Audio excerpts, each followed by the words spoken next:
Okay, perfect. Good morning, everybody. We appreciate everybody coming down. I know it's been a busy week for everyone. My name is Captain Kutsian. I'm with the Lincoln Police Department. Today we're here to provide some additional information regarding the investigation that's been occurring over the last couple days. With us today are Chief Teresa Ewens, Assistant Chief Jason Stilley, County Attorney Pat Condon, and Captain Ben Miller, who is in charge of our Criminal Investigations Unit. With that, I will turn it over to Chief Ewens. Good morning. I'd like to thank all of you for coming today. Purpose of today's conference is to provide additional details to include a timeline regarding the arrest of William Wright. As we stated yesterday, our intent of today's press conference is to provide you a timeline and details of the events as we know them. This investigation continues to be evolving as we conclude interviews of approximately 3 people of interest and a dozen possible witnesses.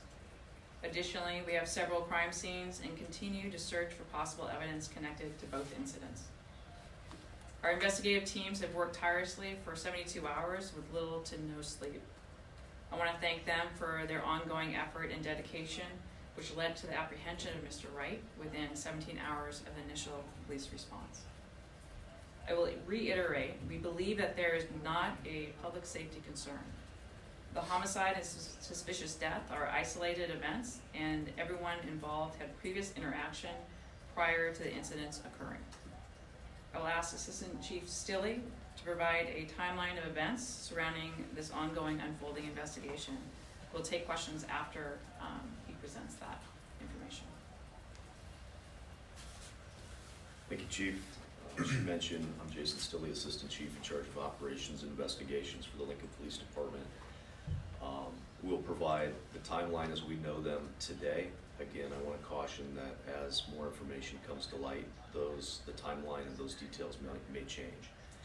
On Wednesday, August 31st at about 2 a.m., officers were dispatched to an unresponsive male in the area of 3rd and P Streets. We arrived to find 60-year-old Ronald George deceased in a field northwest of the intersection. That victim had multiple significant injuries, suggesting he was the victim of a homicide. Multiple witnesses were interviewed immediately, and that led us to a single person of interest in this case. We initially located and interviewed that person of interest at the scene as we believed that they may have been with the victim around the time of his death. That person provided additional information and that led us to another person of interest. That second person of interest is located at approximately 6 a.m. Wednesday morning and provided additional details and investigative leads that required follow-up. As the day progressed, over a dozen individuals were interviewed and a generic description of another person of interest was developed. That person of interest was believed to possibly be the last person to see Ronald George alive. As we followed up on that investigative lead, that person was ultimately determined to be William Wright. At approximately 9 p.m. Wednesday evening, Wright was contacted in the area of 1st and Q. He was detained without incident and he was further interviewed. Now, based on the totality of the information gained from a variety of interviews, officers went to the area of Northwest 12 and West Bond and searched an area in and around a local motel in that area. At approximately 10:30, they began that search. Subsequent to that search, another person found deceased was located outside the motel early Thursday morning. At this time, the condition of that body is not conducive to an identification. So I do ask for your patience. As normal, we oftentimes do a next of kin notification. We're able to release the name of the victim, roughly 24 hours ideally after they're discovered. In this case, I'm going to ask for your patience because we have not yet been able to definitively identify him. While we believe the second victim is the victim of a homicide, we will not be able to definitively draw that conclusion until that determination is made by a pathologist. An autopsy was performed yesterday afternoon. However, further testing will be needed in the coming days to determine manner and cause of death. While looking into this second case, we have determined the following to have occurred. On Monday, August 29th, William Wright is located at that local motel in the area, Northwest 12 and West Bond. He is joined by another male who we believe is the person we later found deceased outside that motel. At some point on Monday, August 29th, we believe that the unidentified victim was killed roughly between the time of 2:30 p.m. and 8:30 p.m. On Tuesday, August 30th, William Wright is observed to leave the motel in the early morning hours, however returns at around noon that same day to the motel where he remains for several hours. We believe that Wright eventually came into contact with a person of interest in this case that was interviewed early on in the stages of this investigation. That person ultimately led Wright to the area where Ronald George was found, ultimately deceased about 4 hours later. I want to stress that this investigation is still in the early stages. Our investigators have really worked tirelessly, just like the chief had mentioned, and they continue to follow up on leads. And I could not be more proud of their efforts to rapidly try to bring some closure to this case for the victims' families. There are still individuals yet to be identified that may have witnessed this event or come into contact with either Ronald George or William Wright in those days preceding Ronald George's murder. If they have information, we're asking that they come forward. They can contact us by reaching out on the non-emergency number at 402-441-6000. They can also remain anonymous if they wish to do so by contacting Crime Stoppers at 402-475-3600. And with that, we'll take any questions that you may have. Okay, can you kind of describe the injuries or what exactly about the person found near the motel? Why is that person unidentifiable? Yeah, mainly because there could be more information that we have to glean. Andrew, we're kind of keeping some of the nature of those injuries close to the vest right now. We hope to be able to identify a little bit more details, but we're trying to be a little bit cautious because of the investigation and also respect the victims, the family of the victims, and how they'll take that as well. But I hope that those details will come out. It just may take a few days to do so. Can you explain the relationship between Mr. Wright and the second homicide victim or second death? That is a very good question, and we are still looking into that. That is one of the pieces of information that we hope that somebody out there will help us with, is how they met, when they met, and some of that interaction that preceded that murder. You mentioned, I think, 2 additional persons of interest. Are you pursuing criminal charges, or are they being criminally investigated for their involvement in these cases? It's always a possibility. Certainly right now, we want the information that they're providing, and so we're taking it all in. We'll make some of those decisions as we go forward, maybe in the next couple of days. The first victim died from stab wounds. Any indication injuries in this death are similar? Can you say? Repeat. The first victim was stabbed to death.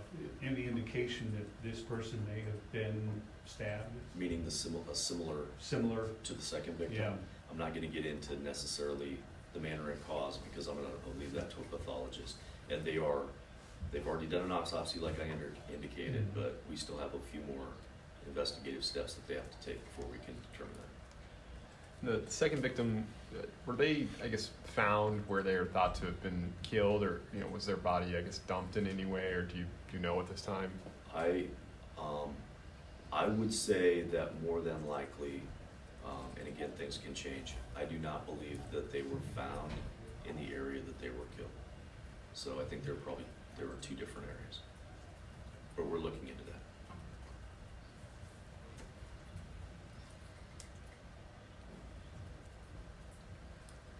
Did you recover, I'm sorry, maybe I must have missed it, did you recover a possible murder weapon in either of the case by P Street or the one by West Palm?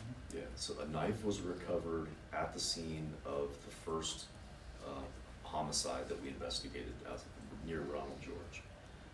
We have recovered other weapons.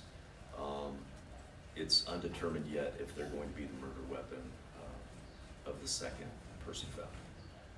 So we're still early stages right now. Those are some of the questions that we hope to answer, but we just don't have those answers as I stand here today. And so you don't know exactly about what time the first body, the victim may have been murdered?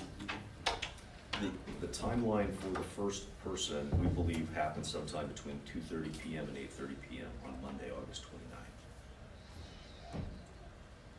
And, you know, I guess through your interviews, have you guys been able to begin to answer the question why this happened? You know, we, sometimes it defies logic, sometimes on why some of these things happen. Obviously, we always want to know. That's why I think any information that other people out there that may hear this story and had interaction with either the victim, Ronald George, or our suspect that's in custody at this time, William Wright, maybe they can shed some light on that. But what kicked off this murder, the series of murders, I don't know, but we aim to find that out. Are there any other missing people that you're looking for that may be involved or maybe in danger or maybe been hurt by this? I could have Captain Miller speak to that. We're always investigating cases of missing persons. At this time, we do not have any information that would lead William Wright to another missing person. This might be, I guess, better for Pat, but, you know, you've been in the prosecutor's office here a long time. I guess, can you remember the last time that there were, you know, I guess not officially, but perhaps two bodies kind of tied to one suspect or one case? I believe Brandon Crago, yeah, it was a double homicide out in the county that I believe that he was on a series of robberies and things of that nature here in Lincoln, and then the investigation led to the county where he killed two individuals up in the county. So that's the last one I can think of. Do you know when you may upgrade charges or if you're planning on upgrading charges? Well, we'll continue to you know, work with the police department and you know, reviewing all the reports that come in, and then, you know, we'll make those decisions when that is available to us, when that information is available to us. And I mean, does it still appear that it's a second-degree murder charge for the P Street murder? Well, yeah, I mean, again, it's a good question, Andrew, and we will, again, keep going through the reports with, from the Team 3 detectives and make our decision. I mean, there's a lot of reports, a lot of things they're doing. They've been working nonstop, as the chief said, for 72 hours. There's a lot of things that we need to go through, and then once we get through those, we'll make that determination. If I can just add, you know, the case is ongoing. I mean, we still have a lot of information to gather. It's not just the witnesses or the people of interest that we need to go through the reports. It's also additional. And so this is evolving. Something like this is complex. And so we need to understand, and I hope you understand, that, you know, we're continuing with this investigation, and we're going to get to a point where we actually can make these decisions. So it is evolving. How cooperative has it been with witnesses or other people coming forward and providing maybe security video, that nature, and helping out with your investigation? Have they been pretty cooperative with your investigators? I'm going to let the captain answer that question. Yeah, so the public's been very helpful in this. Every instance that we've identified that surveillance video might exist, they've been over backwards really to help us get that. There's just really so much of it. We're looking at an event that took place, or a series of events that took place over several days. So combing through all that digital evidence is very time consuming. So, but yeah, public's been great with that piece of it. And Captain Stilley, or Chief Stilley, I'm sorry, Assistant Chief Stilley, with the, who rented out the motel room? We believe possibly the person that was found deceased, but we don't know that yet exactly. So the motel has cooperated with us, as Captain Miller's indicated. Several other businesses in the area, both the first murder that was discovered, then also this particular event. So we do appreciate that help, and if anybody does have information, I'd like them to come forward. I would like to say before I offer the last word to the chief, that I am very, very impressed and thankful for the leadership of Captain Miller with the investigative team, all of the hard work by our CSIs, our crime scene investigators, our investigative unit that's out there and doing the interviews. They put together a lot of information in a very short time period to lead to an arrest. And so I just want to reinforce with the community that we have people that are out there working tirelessly to make sure that our community is safe. And I really appreciate that. Chief. I had one question on the timeline real quick before. So was that unidentified person killed before Ronald George? Yes. Beforehand? Yep. Okay. And to recap, again, certainly this is a tricky series of events. I know it's sort of convoluted to keep track of. We believe that Ronald George was killed probably sometime between 10 p.m. and when he was found at 2 a.m. However, it would have been Monday, the 29th, the day before, we believe that second victim that was located was actually the first person killed between roughly 2:30 p.m. and 8:30 p.m. And all three of them at some point in time had met with each other? So, again, we know somehow the second victim around the motel had met up with our suspect. I don't know how, but we're looking to figure that out. Again, as noted in the timeline, the suspect, William Wright, was brought to Ronald George several hours or a few hours before Ronald George was ultimately found deceased. So I don't know if they knew each other before that, or if that was sort of an impromptu meeting. But again, that'll be something that we looked at. I guess I was wondering whether or not all three of them had made contact with each other, or with Ronald George, do you know if he knew the other unidentified suspect? Yeah, certainly in any of these cases that we're looking to solve, we want to know what that relationship is and what led to the violence. And so that is on the forefront of our investigators' minds. We just don't have all those answers as I stand here today. Chief. So as you can tell, it's complicated. We're going to continue moving forward.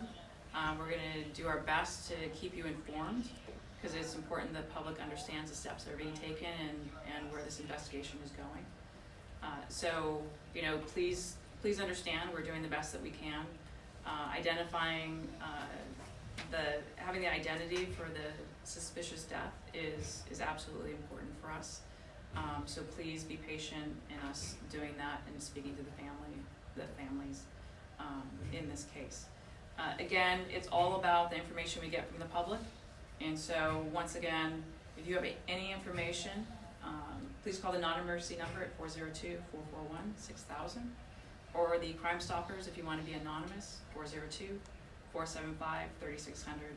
And one of the questions that came up about the interaction prior, anyone that knows Mr. Wright or had seen Mr. Wright prior to Monday, please call us, because we do want to establish, a clearer timeline of events. Any other questions? Okay, thank you.